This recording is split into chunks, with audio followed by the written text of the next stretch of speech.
ఒక చిన్న గ్రామంలో చరణ్ అనే బాలుడు ఉండేవాడు. అతనికి సాహసాలు చేయడం చాలా ఇష్టం. గ్రామం చివర ఒక పాత బంగ్లా ఉండేది. ఆ బంగ్లాలో దెయ్యం ఉందని అందరూ చెప్పుకునేవారు. అందుకే అక్కడికి ఎవరూ వెళ్ళేవారు కాదు. ఒక రోజు చరణ్ తన స్నేహితులతో కలిసి ఆ బంగ్లా దగ్గరకు వెళ్ళాడు. కానీ స్నేహితులందరూ భయపడి బయటే నిలబడ్డారు. చరణ్ మాత్రం ధైర్యంగా లోపలికి వెళ్ళాడు. బంగ్లా అంతా చీకటిగా ఉంది. గాలి వీచినప్పుడల్లా కిటికీలు కీచ్ కీచ్ అని శబ్దం చేస్తున్నాయి. అకస్మాత్తుగా పై అంతస్తు నుండి ఏదో అడుగుల శబ్దం వినిపించింది. ఎవరు అక్కడా అని చరణ్ గట్టిగా అడిగాడు. ఎలాంటి సమాధానం రాలేదు. చరణ్ మెట్లు ఎక్కి పైకి వెళ్ళాడు. అక్కడ ఒక గదిలో తెల్లని నీడ కనిపించింది. అది నెమ్మదిగా అతని వైపు వచ్చింది. చరణ్ గుండె వేగంగా కొట్టుకోవడం ప్రారంభించింది. కాని అతను భయపడకుండా నిలబడ్డాడు. ఆ నీడ దగ్గరకు వచ్చి, నన్ను చూసి భయపడకు అని మెల్లగా చెప్పింది. అది ఒక చిన్న దెయ్యం.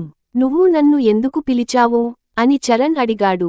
దెయ్యం బాధగా చూసి, నేను చాలా సంవత్సరాలుగా ఇక్కడ ఒంటరిగా ఉన్నాను. నా దగ్గర ఒక చిన్న వెండి లాకెట్ ఉంది. అది పోయింది. దాన్ని కనుక్కొని ఇస్తే నాకు శాంతి లభిస్తుంది అని చెప్పింది. చరణ్ వెంటనే ఆ గదిలో వెతకడం ప్రారంభించాడు. పాత అల్మారాలు, బీరువాలు అన్నీ చూశాడు. చివరికి ఒక మూలలో దుమ్ముతో కప్పబడి ఉన్న వెండి లాకెట్ కనిపించింది. అతను దాన్ని తీసుకుని దెయ్యానికి ఇచ్చాడు. దెయ్యం ముఖంలో ఆనందం మెరిసింది. ధన్యవాదాలు చరణ్. ఈ లాకెట్ నా కుటుంబం ఇచ్చిన చివరి గుర్తు. ఇప్పుడు నేను ప్రశాంతంగా వెళ్ళగలను అని చెప్పింది. అంతే, ఆ దెయ్యం చుట్టూ ఒక వెలుగు ఏర్పడి నెమ్మదిగా మాయమైంది. చరణ్ కిందికి వచ్చి జరిగిన విషయానికి గ్రామస్తులకు చెప్పాడు. మొదట ఎవరూ నమ్మలేదు.